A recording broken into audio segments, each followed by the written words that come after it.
Pronto, acho que agora tá melhor, né? Pelo menos pra mim aqui parece que deu uma melhorada. É isso.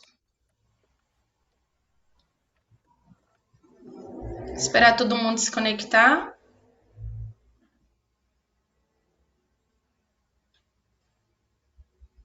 Ah, ok, Ana. Mas tá ouvindo, né?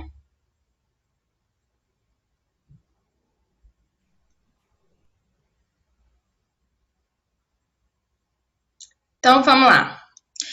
As mudanças nas relações entre a Inglaterra e as 13 colônias, né? Então a gente sabe que a Inglaterra, ela colonizou qual parte da América? Oitavo ano.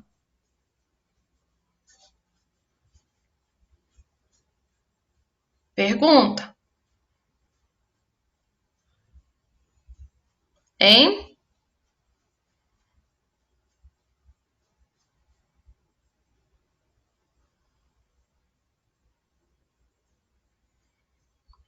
Hein, gente? Qual parte? Hum? A do Norte? América do Norte? Isso, América do Norte. Lá na América do Norte, nós vimos que ela se subdividiu em colônias, e aí tinha a colônia do Norte e as colônias do Sul. Vocês sabem o que diferenciava a questão administrativa da colônia do Norte com a colônia do Sul?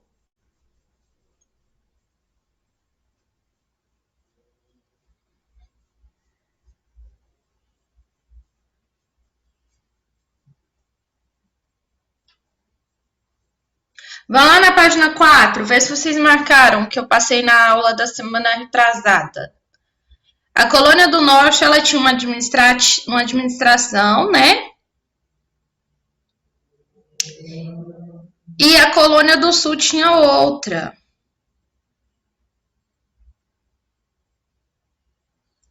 Uma era mais liberal, o trabalho era livre, era a colônia do Norte.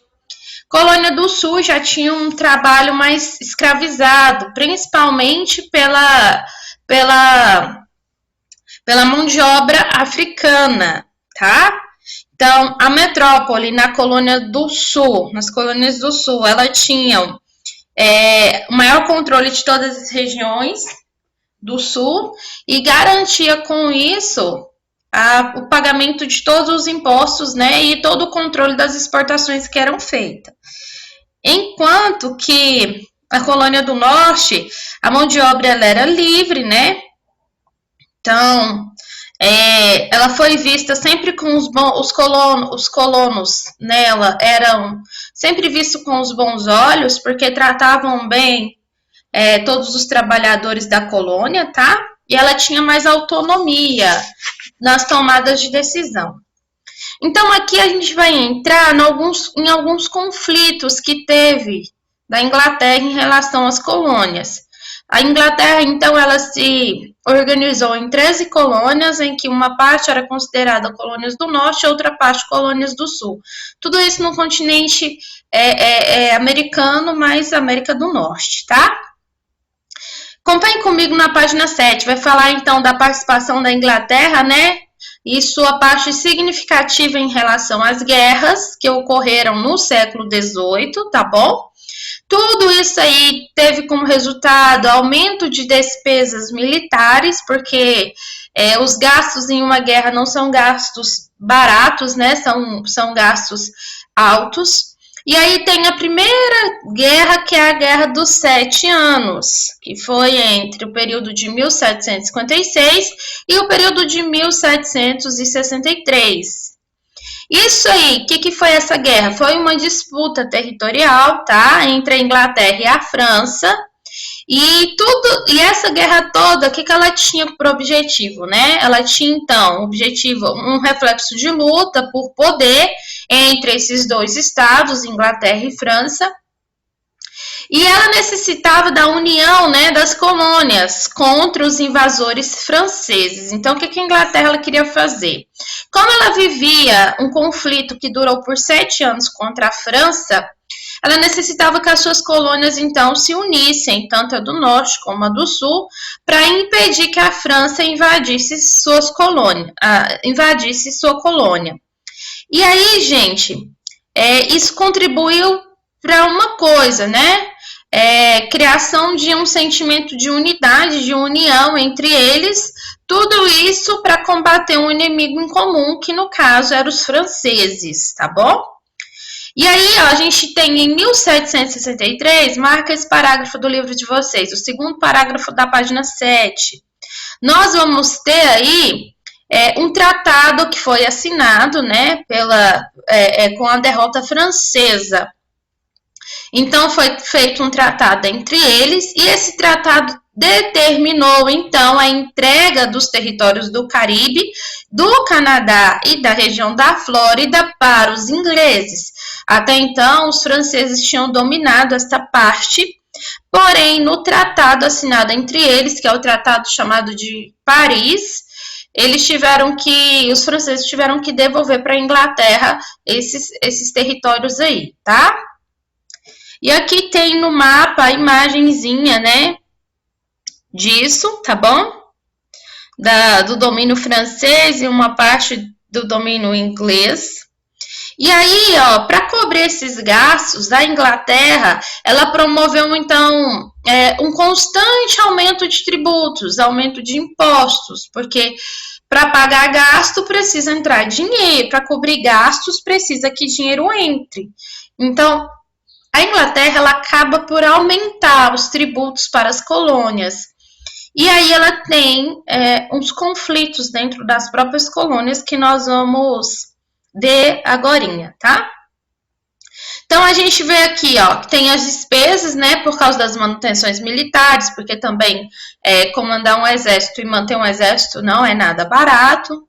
Então, essas despesas com os militares eram muito altas para os colonos na época, então eles foram obrigados a arcar com todos esses custos, né?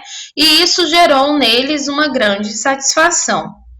Deem uma olhadinha qual foram as áreas que a Inglaterra aumentou seus tributos.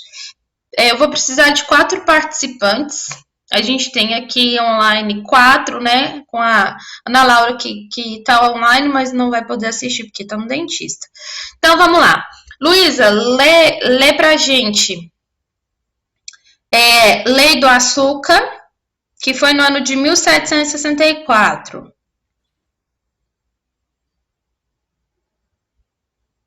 Não consigo te ouvir, seu microfone está desligado. Luísa, ativa o microfone. Lei do Açúcar determinava o aumento dos tributos sobre a importação do açúcar antilhano e a criação de impostos para dificultar o comércio açucareiro com outras regiões do Caribe. Isso, então o que eles fizeram? Aumentou os impostos sobre o açúcar, conhecido como Lei do Açúcar, tá? E aí a gente vem para o ano de 1765, lê pra gente, Mirella. Lei do selo. Documentos, livros, jornais, contratos e comprovantes deveriam usar um selo concedido pela metrópole. Lei do alojamento. Os colonos foram obrigados a alimentar e fornecer moradia para o exército britânico. Então, olha, já não bastasse aumentar os impostos em cima do açúcar, eles criaram mais 2 leis. Lei do selo, que tudo que fosse enviado deveria ter o selo da Inglaterra, e isso gerava um custo, sem contar ainda que os colonos tiveram que dar moradia e alimento para todos os membros do exército britânico. Então, a outra agora, vamos para o terceiro ponto, que foi uma ferramenta para a Inglaterra conseguir dinheiro. 1767. Alice.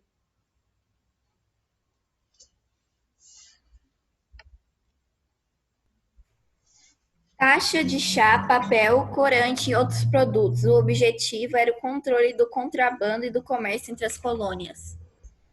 Ok. Então, olha só. Olha essa taxação do chá, né? Ou seja, todos os produtos que deveriam ser exportados deveriam ter uma taxa imposta sobre eles, tá? O objetivo dizendo o domínio inglês, que era para evitar contrabando. E aí, por último, Mariana, 1773, lê pra gente. Lei do chá, monopólio da Companhia das Índias Orientais no comércio do chá. Ou seja, até em cima do chá tinha um imposto. Então, o que eles fizeram, né? Eles criaram todas essas leis com o objetivo de ganhar dinheiro, né, para cobrir os gastos que a Inglaterra ela sentia com as suas constantes guerras, né, para manter os seus exércitos. E, gente, conta-se a história em si que o exército inglês era um dos maiores exércitos que tinha na época, tá? E para vocês terem uma ideia, tem um filme, ele é dirigido e também atuado pelo Mel Gibson, que ele conta, um filme até que chamado Coração Valente, conta um pouquinho de como que o exército inglês ele atuava em alguns países de menor autonomia. É bem interessante esse filme, eu não sei se vocês já assistiram, é um filme bem antigo até, mas é um filme de história que conta um pouquinho disso, tá bom? Então, ó, todas essas leis, né, impostas pelos ingleses, então revoltaram os colonos, né? E eles colocaram toda a metrópole em alerta, porque, claro, né, tá cobrando muito mais daquilo que a gente pagava ou tem condição de pagar. E aí a gente acontece agora uns conflitos mais fortes. No finalzinho da página 7, acompanhe comigo aí, ó. O massacre de Boston, acharam? O massacre de Boston em 1770 ocorreu nesse clima de insatisfação. No dia do massacre, uma manifestação contra os atos de Toussaint, em inglês Toussaint Acts, acontecia nas ruas de Boston. Os militares reagiram com uma violência desproporcional que resultou na morte de 5 colonos. Depois do massacre de Boston, as tensões entre os colonos e a metrópole aumentaram. Então, ou seja, colonos eles saíram em protesto nas ruas. Quando eles foram para a rua protestar, 5 desses colonos, é uma coisa importante falar para vocês, que quem dominava as colônias eram ingleses, que pertencia à classe da nobreza, tá? Não estou falando do clero, não a classe da realeza, e sim da nobreza, que era aqueles que tinham dinheiro. Ou tinha nobreza, título de nobreza por herança, ou aqueles que compravam o direito de título da nobreza, tá? Tinha esses dois lados. E foi nesse período, então, que surgiram algumas lideranças, como a de Benjamin Franklin, em 1706 até 1790. Quem já não ouviu, quem nunca ouviu falar de Benjamin Franklin, né? Ele foi um dos grandes nomes no processo de revolução dos Estados Unidos, né? Contra a Inglaterra. Então, ele teve aí esse papel importante, porque ele era uma articulação entre as elites locais, ou seja, entre os colonos, que estavam, então, insatisfeitos com os abusos, com as altas cobranças de impostos, e aí ele teve, e também com todo o controle exercido pela Inglaterra, tá bom? Ou seja, acompanhem comigo aí. O livro de vocês traz um pouquinho mais a história de Benjamin Franklin e ele fala que ele foi defensor de ideias liberais e teórico em empreendedorismo. Isso está na página ao lado, no quadrinho Você Sabia. E aí, o que ele tinha por objetivo? Para Franklin, a prosperidade da nação está associada à ação dos cidadãos trabalhadores e produtivos. É importante destacar que a visão sobre o empreendedorismo era diferente da atual visão empresarial. Franklin defendia o empreendedorismo como virtude, que por meio do trabalho promove o bem comum, diferentemente da concepção atual que associa o sucesso às conquistas individuais. individuais, sem uma contribuição para o bem-estar coletivo. Então, aí está a principal ideia de Benjamin Franklin ao intermediar, articular entre os colonos contra os abusos da Inglaterra, tá bom? E aí, ó, a gente vira a página 8, nós vamos terminar, então, esse contexto dessas leis impostas pela Inglaterra contra os colonos, tá? Então, a atuação, só para finalizar sobre o Benjamin Franklin, a atuação dele ficou um pouco restrita falando politicamente. Por quê? Porque ele também foi um grande inventor e um grande cientista para a época, tá bom? Então, ele foi um dos que provou e experimentou a eletricidade, então ele buscou conhecer isso, tá? As principais invenções dele, né? Está justamente no para-raios, tá bom? E ele foi, então, editor de um jornal e escreveu vários livros que contribuiu muito para os acervos de literatura. Então, quando ele conseguiu, né, construir o para-raios, era justamente entender como que se inicia a história da eletricidade, o que tem envolvido. Ele foi um dos cientistas que estudou essa questão, tá bom? E aí, gente, a cidade de Boston, então, ela vivenciou, né, anos depois, dois acontecimentos grandes, assim, acontecimentos mais emblemáticos, como o livro de vocês traz, que foi o período que antecedeu a sua independência. Então, aí teve um grupo de colonos, né, que vestiram de trajes indígenas e eles se autodenominavam patriotas e eles eram os revoltosos contra a imposição da lei do chá, por exemplo. Eles invadiram, então, o porto da cidade, jogou no mar todo o chá guardado nas embarcações que eram trancadas, que foram atracadas no local, tá? E esse conhecimento aí ficou conhecido como Boston Tea Party, que é Festa do Chá em Boston em 1773. É um evento importante, eu quero que vocês marquem também essa parte, tá? E aí, a reação dos ingleses, é claro, foi imediata contra essa ação, eles não ficaram calados. Então, o que eles fizeram? Eles fecharam o porto, eles proibiram qualquer tipo de manifestação que pudesse acontecer na época contra o governo. E aí, gente, eles criaram um conjunto de restrições que foram impostas para a metrópole, que foi conhecida como leis intoleráveis. Isso aí serviu para quê? Para estimular ainda mais o espírito de revolta dos colonos e não aceitar toda a imposição da Inglaterra contra eles, tá bom? No livro de vocês, traz aí a imagem de como foi essa ação da destruição do chá no porto. E para casa, porque nosso tempo está praticamente limitado, eu vou deixar para vocês a atividade da página 9 para vocês fazerem, tá? 9 e 10. E aí, na próxima aula, a gente faz a correção, se der tempo, a gente entra no contexto da Declaração de Independência, na página 11, tá bom? Vocês têm alguma pergunta para me fazer? Alguma dúvida? Não? Então, tá bom, então. Meninas, então, uma boa tarde para vocês, um bom resto de tarde, bons estudos. Acho que vocês têm mais uma aula hoje, né? Qualquer coisa, é só chamarem que a gente tá aí para ajudar vocês e responder também, tá? Então, tchau, tchau, meninas. Tchau, tchau.